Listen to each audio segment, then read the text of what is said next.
जी वैद्य यांनी दिली आहे। माझं नाव धर्मेश वैद्य आहे।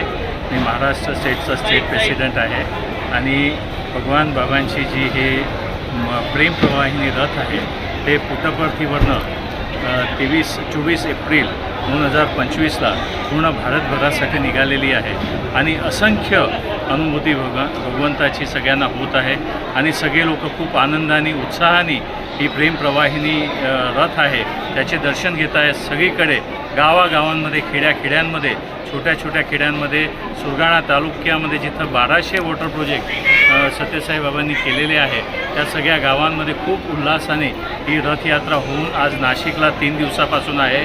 पहिल्या दिवशी समर्थनगरमध्ये, दुसऱ्या दिवशी आज सिडकोमध्ये, या दोन्ही दिवशी प्रचंड मोठ्या प्रमाणात सगळ्यांनी येऊन बाबांच्या दर्शनाचा लाभ घेतला आहे। भगवान श्री सत्यसाई बाबा पूर्ण जगाला आणि पूर्ण भारताला भेट देण्यासाठी निघालेले आहेत आणि आम्ही सगळे खूप आनंदित आहोत। आमची खूप आशीर्वचन आहे भगवंताचे की या पूर्ण विश्वाला शांती लाभो आणि आनंदात आपण सगळे मानवजाती या आनंदाने पूर्ण जीवन त्यांचं व्यतीत करे। जय साई। ब्युरो रिपोर्ट, नाशिक लोकशाही न्यूज, नाशिक।